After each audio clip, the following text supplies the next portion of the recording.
Okay, today we are playing a game on Blizzard World. We are in the Gold SR range, and we will be playing Baptiste the entire way through. We are also on the console today, so consider yourself forewarned. Current team composition is Reinhardt, Zarya, Reaper, Baptiste, Lucio, and Zenyatta. So, very close to GOATs, but then Reaper went and fucked it up, like he does everything in his sad, lonely life. So it's fine, basically. Something I'm always concerned about personally is not having anything that can kill Pharah, but the game is so awash with Pharah counters now that people are afraid to pick her. So we've seen less and less Pharah lately, but it is still something I'm always concerned about personally because Pharah scares me. Because if you can't kill Pharah, she kills your whole team, and that doesn't feel very good. So that's always concern to me, but let's start the game. So we're defending Blizzard World first. Our teammates are much further up than we would like them to be, because we don't come and hold the choke point right fucking here on Blizzard World, do we? Unless we want to die, because, oh god, what an unfortunate angle to be standing at, and oh god, look how far away the point is, and oh god, look how far away safety is if we have to run away. And then all your teammates have got to, like, stand and, like, right behind you because you're stood behind this giant fucking statue, so your long-range heroes are stood right next to your right next to the fucking choke point, and then there's this doorway of death right over there, just waiting to get flanked on. It's very bad. We don't like to stand up here. But tragically, our teammates have come to stand up here, which means we have to come and stand up here, because if your teammates are doing stupid shit, you have to come and do stupid shit with them. Because it doesn't matter if you're in the correct place, because, hey, you can be a playing soldier and be stood all the way back there at the point where you're meant to be, but if your teammates all die up here because they were out of position, well, now you're just alone on the point instead, which isn't a much better position to be in. So, rather than let them do the stupid shit 5v6, you come and do the stupid shit with them, so at least they're doing stupid shit 6v6 instead of 5v6. So we were too slow to throw the, immortality field at our boy there. Our man Reinhardt was never going to survive that situation. Once we saw him start getting, like, frozen, pretty much. But tragically, he's dead, and oh look, our teammates are starting to get killed, and we've had to run all this way back to safety. We're trying to put the moves on him with our powerful knees, but tragically, not enough. Orissa's barrier, really making us sad right now. Couldn't heal Reinhardt through it. I don't want to use the, amplification matrix, there we go. Can't remember any names, because this point is already gone. And even if I was going to use it, I would have put it further back, closer to the doorway, so that we can use that as cover, rather than having to stand all that way out there to actually use the, amplification matrix, because ideally, it's not so far forward that the enemy team can just walk through it and be blocking it, and you're in a place that you can actually use cover. However, you can put it too far back, and then it's of no use to anybody as well. Amplification Matrix is one of those abilities that's quite strong, but also very counterintuitive, or not counterintuitive, very just non-intuitive, I suppose. It's not a very intuitive ult to use, you know? Like Bob is a very strong ultimate, but Bob is the least intuitive ultimate to use in the entire game, as far as I'm concerned anyway, though I do think Amplification Matrix is close. Mostly just because the best use case for Amplification Matrix is frequently, just use it for yourself, dog. Don't worry too much about your teammates. Because people always want to put it, like, in front of Reinhardt so he can try and do the fire strike and kill a guy with it. The thing is that, like, there's no guarantee he's gonna do it, because fire strike is pretty fucking slow. And, like, you have to put it so far forward for Reinhardt to realistically get any value out of it that it's really easy for the enemy team to just walk through it, and then, fuck, Amplification Matrix is worthless now. Yeah, also, the other sad thing about Amplification Matrix is, oh boy, doesn't Mei really fuck Amplification Matrix up? You ever just put the Matrix down, and then Mei just puts the wall right in front of it, and you're like, great, fantastic. This was great. And theoretically, you'd be able to kill the wall very quickly with the Amplification Matrix, but the problem is, nobody ever wants to focus Mei's wall. So Mei's wall effectively actually has infinite hit points. And even if people do focus it down, the correct play then on top of that, right, so you gotta get your teammates to work together, but then also, another layer on top, you want to focus down like one section so that you can just get through the wall. But, you know, good luck getting your teammates to do the correct thing in a game of Overwatch. So things are pretty scary, but the fight's not going that badly. We've managed to build up the amplification matrix again, which is nice. Hanzo is up there shooting at us. We didn't pay him too much mind, even when he shot us the first time. Damn! He was fucking right. Look at that man. He's like, alright, fuck tracking. Fuck tracking. He's gonna walk back across this way. Tries. Fuck it. Fuck it. Tracking's too hard. I'm playing with a fucking controller, dog. I'm just gonna wait for you to walk in front of me. So he died. Very tragic. Amplification matrix is ready. So that's nice. It's a little early to use it right now. Our teammates aren't here yet, and may even put the wall down in front of us. We did manage to break the one section of the wall quite quickly, but the amplification matrix did not get a huge amount of value. It's always very upsetting to watch a Zenyatta use Transcendence for self-destruct, isn't it? Especially when we put the amplification matrix down. So we were wasting ammo there, firing it into the wall, the shield. I don't know why I'm having so much trouble remembering just the basic names of anything right now. Life is very difficult. We're also wasting ammo by firing it at these full health people right now.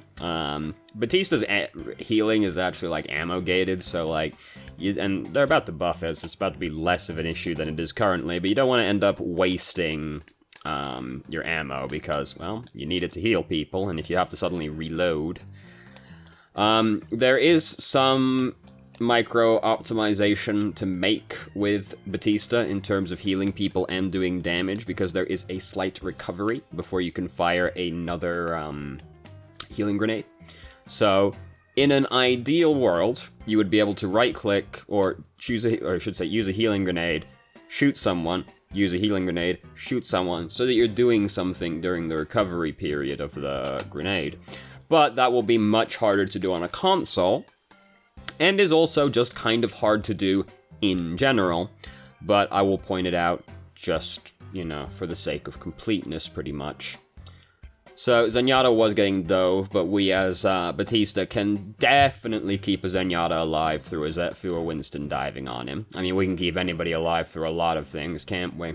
Ideally, our teammates would have laid off on Mercy there for a little bit so we could have staggered her more, because she was definitely never getting out, but she's dead now. And so's Larissa, but we could have staggered them more, but, you know, you gotta get your teammates to work with you when you actually stagger somebody. Unfortunately, I do so hate when we have to actually work with our teammates. So this is a terrible situation to be in, because we're in the Blizzard. We've put the amplification matrix down, but that frequently won't save you from Blizzard, because Blizzard is such a long-lasting effect. Now, fortunately for us, though, Mei used Blizzard at a very bad time. So we got to survive anyway. Now she's dead, and she doesn't have Blizzard. Unfortunately for us, Reinhardt's decided that being alive is fairly overrated, and I can definitely sympathize how millennial of Reinhardt, which he would technically be. Isn't that funny to think about? But we don't have amplification matrix. That would also be helpful for when Reinhardt is trying to kill himself, but what we don't have really right now is an immortality field. So we have to just hope he doesn't go too far in, but as we can see, he went about as far as he physically could instead, so, turns out Hanzo's behind us right now, the amplification matrix, or, god fucking damn it! The immortality field was an overreaction for that one right there, because we weren't actually in the dragon, nor was anyone else. So we instead just ended up using the really long cooldown for nothing. Mercy's managed to res Lucio, but I mean, that's one of those reses that Mercy players always go for, that's like, realistically, this person should have just died for getting resed, but tragically, he's going to get away, so it ends up being fine. Oh, yep, that got a little bit scary. Oh my god, Zenyatta. We put the healing on you, we put the immortality field down, and this is what you do. You panic ult when you're the only one here anyway. I'm not mad, I'm just disappointed. And so we're gonna die as well. I think I just heard Reaper. Yep, Reaper started using his ultimate, because why wouldn't we triple down on the mistakes of our forefathers? That's what the American dream is built on. And Dragon's happening, so yep, those two are about to die over there, as staggered as they physically could possibly be. I don't want to use the amplification matrix right now, because it looks like we're going to lose this fight regardless, so we again don't get a huge amount of value out of the amplification matrix. This is also, like, a little bit far forward, because this is, even if this fight was still, like, tenable, this is in range where they could just walk up and start blocking it instead. Like, we have to stand very close to them. Well, we don't have to, but the wall is very close to them, so they can just walk through it. No longer a threat anymore. So, yeah.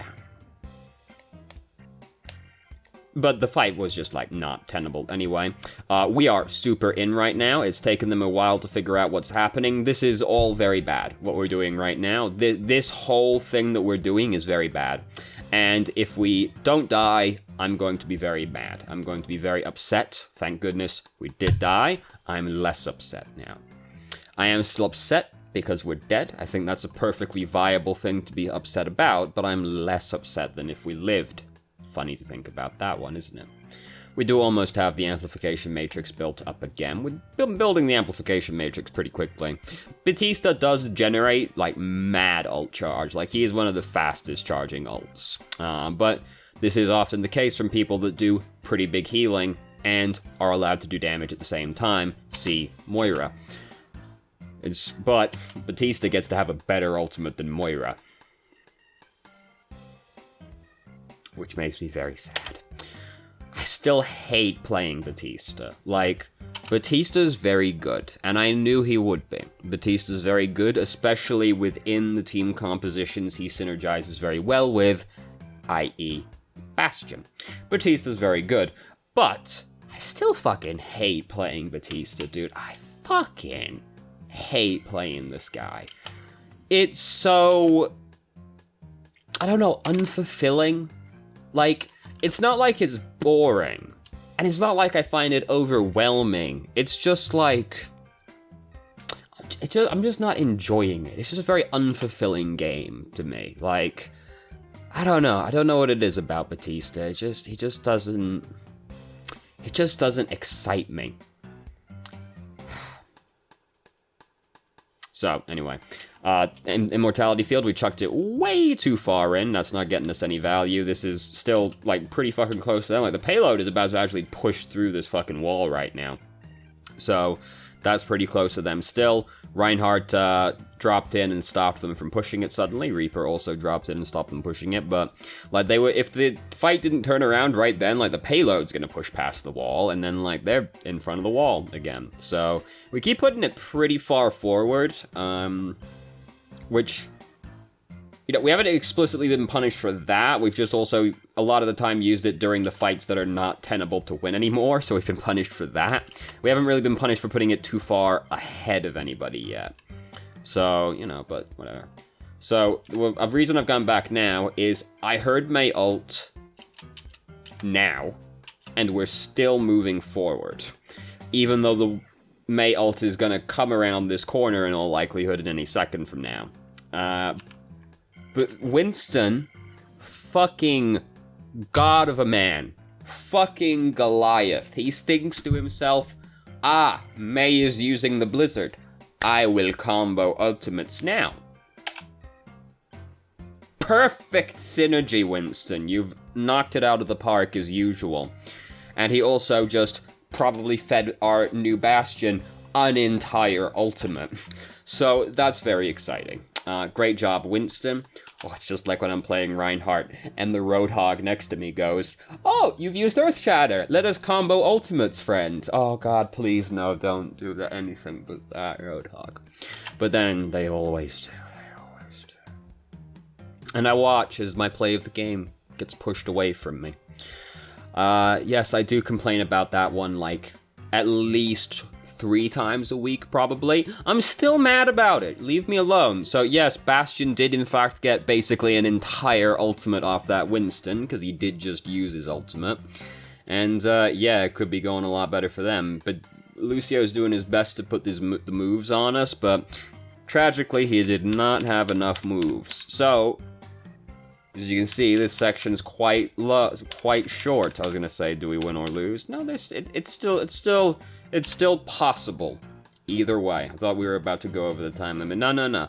It could still be we win, or it could be we get full held. So, you know, submit answer now. Do we fucking crush him, or do we get full held? So, anyway, I think we have the same team comp? No, not quite. Well, we have more or less the same team comp. We still have almost goats, but Reaper's fucking it up.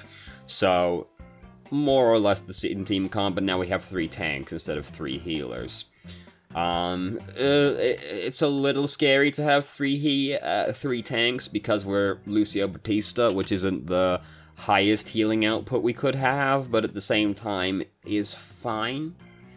So, you know, basically just be me complaining for the sake of complaining, but god damn it, I'm from England, that's what we do. We complain for literally any reason. So, May's over here, like, this is a weird fight. I don't think, like, it's very rare I get into a fight in the back of the fucking Griffin roller coaster, right? Like, yeah, sometimes you see a fight break out, like, right around the exit of this doorway right here, you know, because they're up on the high ground and you start pushing through. It's very rare to actually fight in, like, the back mechanism over here. And, like, this fight as well. So the Immortality Field is a drastic overreaction to what's happening. Like, May could come out of that and get clapped immediately, right? Like, save the Immortality Field for if it looks like May's actually going to freeze anybody first, rather than before she's even come out of Ice Block.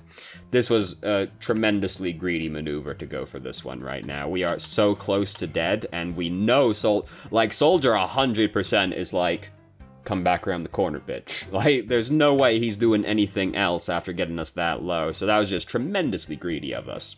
And we were punished for it. So, you're probably getting some inclination as to what the outcome of this game might be at this point. Could still technically go the other way, but it's not exactly looking good, is it? So we do have the amplification matrix built up. We are doing some overhealing right here. Especially since Lucio's right there. It's better to let him heal up the chip damage than us, because he doesn't have to use his ammo to heal chip damage. Reinhardt just let his shield break, which is, of course, awful, and he should feel ashamed of himself, but he doesn't, does he? No, he's sitting over there behind his monitor like, you know what? You know what I just did? I just got full value out of my shield. It blocked 2,000 damage that could have gone to my teammates. And you're not wrong. You definitely did use every part of the Buffalo, but now your shield's broken, and that means you can't use it. It goes on the fucking cooldown, which is very bad, because then, hey, what if I'm standing in front of an enemy Reinhardt? What if the Diva Bomb suddenly comes over the wall at me? Oh no, I'll be upset about it. And so will my teammates probably as well. So they have a Hammond. This has not really been an issue for us till this point, because we haven't really had to interact with them, because the whole first fight took part in the fucking roller coaster, but is still annoying all the same. So we put the amplification matrix down, put the immortality field down on top of it as well, which is the usual maneuver. Tragically, didn't get a huge amount of value out of it, but it seemed fine enough at the time. Like, that was where the fight was pretty much breaking out. The one fear is that, because of where we were putting it, if they just come around, like, if they just back up around this corner right here, that's it. Amplification matrix is, at that point, going to return 0 value, because they're behind a wall. But that's the risk of the ultimate sometimes, is if the enemy team just fully disengages, well, amplification matrix isn't going to be doing a whole lot in the near future. There are some maps where it'll work out, but... So we go for the bold play of, well, I've got the immortality field down, so I'm just going to walk through a few of these mines. I'm not a huge fan of doing that still, just because, like, you do take a lot of damage doing it, and if anything happens to the immortality field, well, you die. So it does still scare me, but, you know, is admittedly a viable maneuver.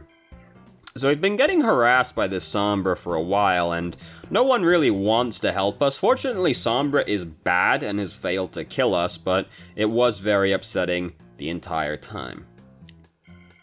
So, we're getting 2 CP'd pretty hard right now on the first checkpoint in Blizzard World, which is quite impressive, honestly. That's the worst when you're getting 2 CP'd on a map like this.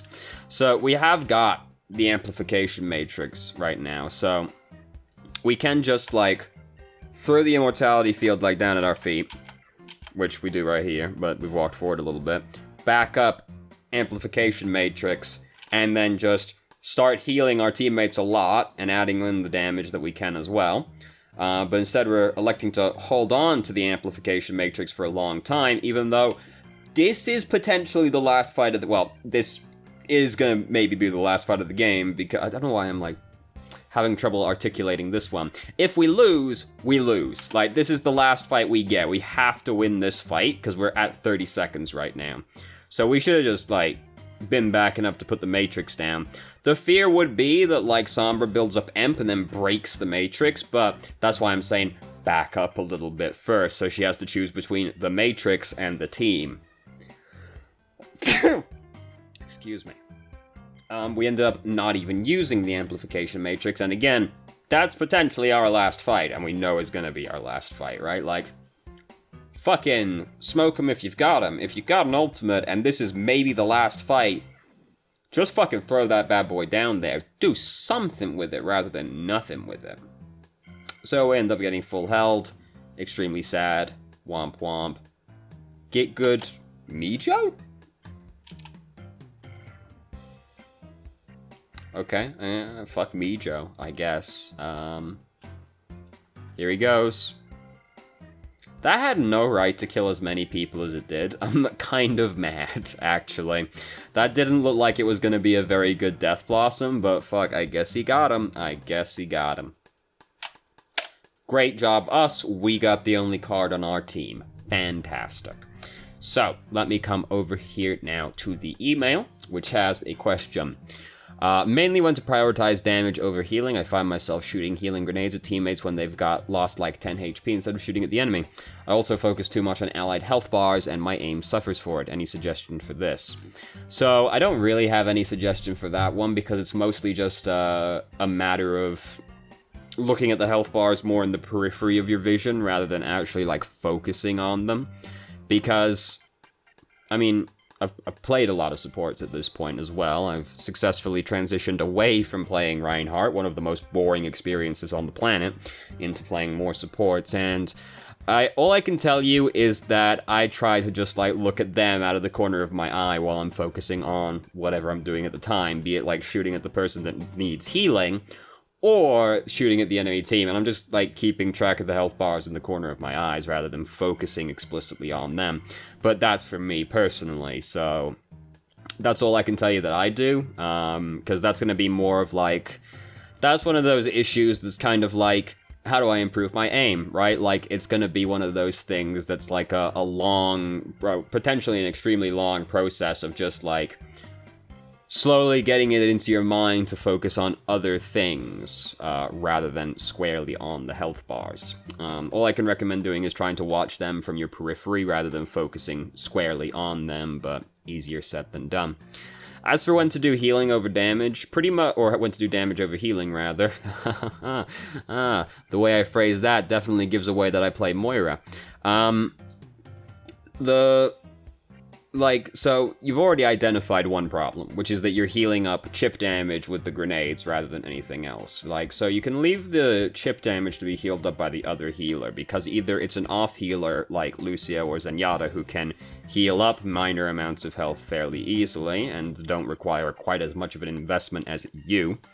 You can, if like a lot of people are taking chip damage, then you can just use the regenerative burst, and then that'll heal up the chip damage on everybody without you having to dedicate your attention to it as well.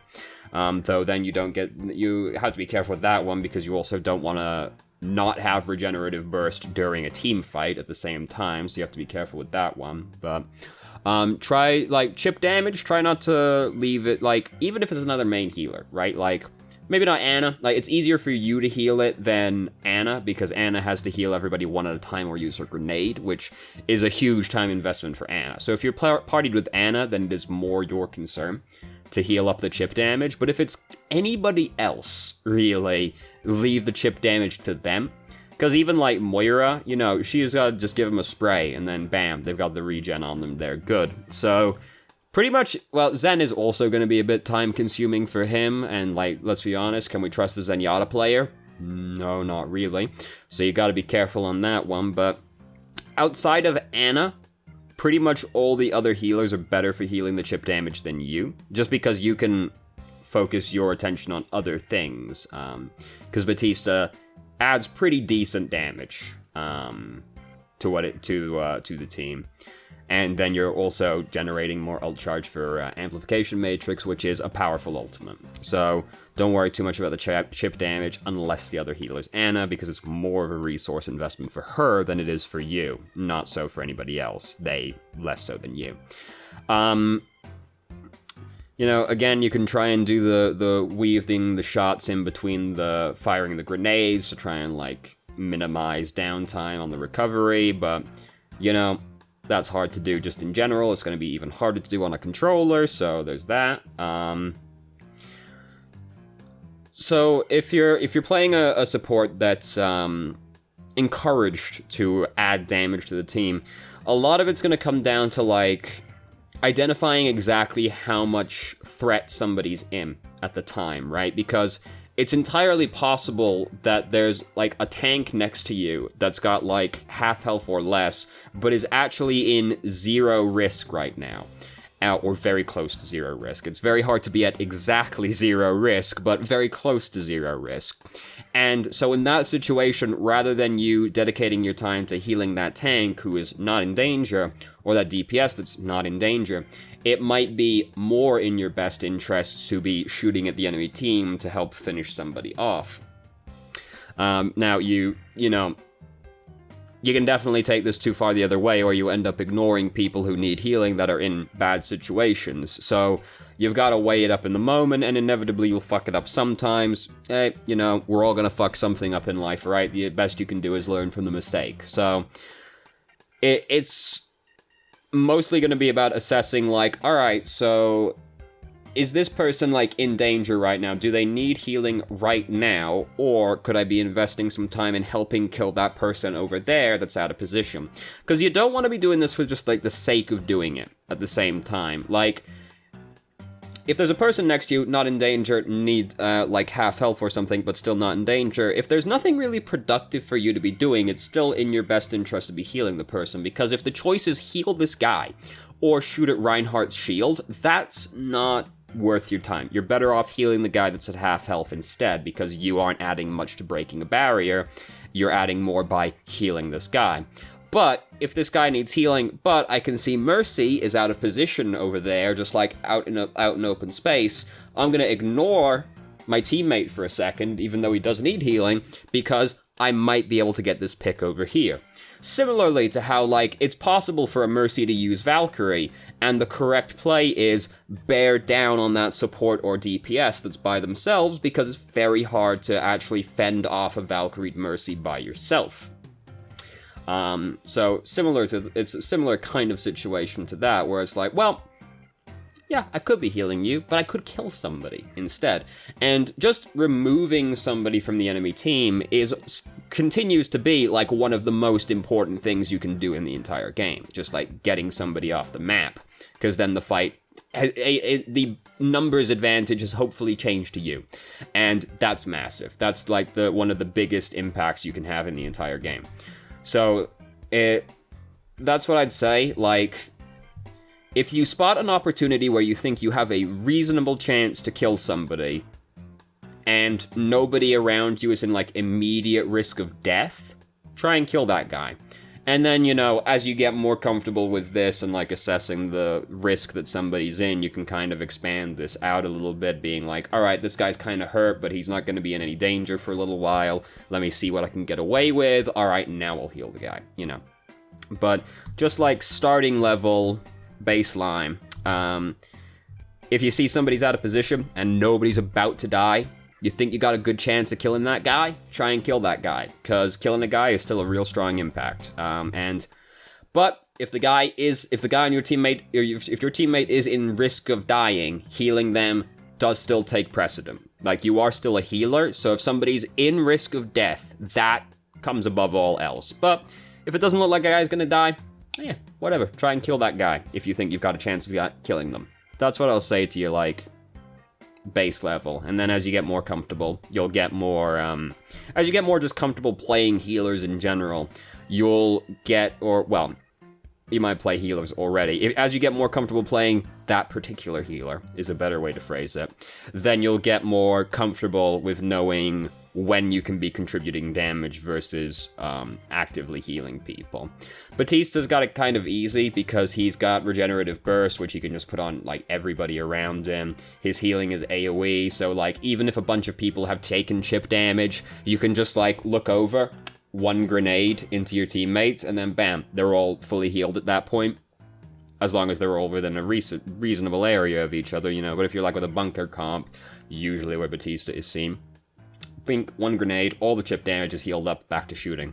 So it's easier for Baptiste to do this kind of thing, as opposed to Ana, who does have to, like, invest a lot in healing up all her teammates if they've taken chip damage. Baptiste has to add in comparatively little.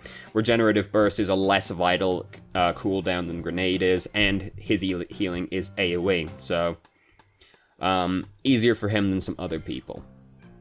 Not as easy as Moira. Moira is still the champion of healing chip damage, like, undisputed, the best. Just half a second, everybody's good. Everybody's good. I got a ton of ult charge off that. Now, let me just sip this Genji who's overextending.